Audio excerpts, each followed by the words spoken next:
And you know, when I met Steve, he wasn't the crocodile hunter. No one knew who he was. He was 24, and like I was just 13, turning 14. And I walked into what was Australia Zoo, but of course then it was the Queensland Reptile and Fauna Park, and I already had my destiny pegged out. I knew what I wanted. You know what I wanted to do? I wanted to work with wildlife. I loved wildlife, and I especially loved snakes. And it's not about being into wildlife. You could, you know, love Mars, you could love the solar system, you could love English, you could love anything. But I knew what I wanted, and whatever that passion is inside of you, that's what you need to go for. And you know what? I didn't wait around for my mum or someone to tell me, come on, mate, go and do it. From the time I was this big, I knew what I wanted. And you mightn't get that till you're a little older.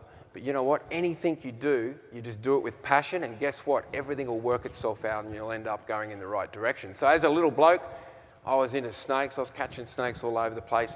And when we moved to the Sunshine Coast, I went into Australia Zoo, which was the Queensland Reptile and Fauna Park. And guess who was there? Steve. He had no shoes on, a pair of shorts. And he wasn't a crocodile hunter, but I walked in there and it was like, I don't know, I knew that was where I had to be. And it was because he loved wildlife and he was passionate about it, that passion. So straight away we hit it off. In actual fact, I actually ended up just going, I want a job. And his dad said, no, you're too young, you can't have a job. And I rang him up until he went, oh, look, just come in. So then I got into the zoo and they gave me a rake. And I'm 14 and they made me rake the whole Christmas. And I didn't even get to play with an animal. And I used to rake past all the snake enclosures and go, oh. And they were like, keep raking. And that was the good old days when, you know, a bit tougher on kids back then.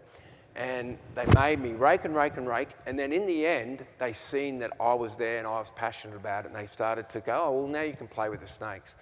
And that's what I would say to all you guys. When you have a passion, don't say no. Just go for it. Because it makes it really, really easy. When you love something, you will do it better than anybody.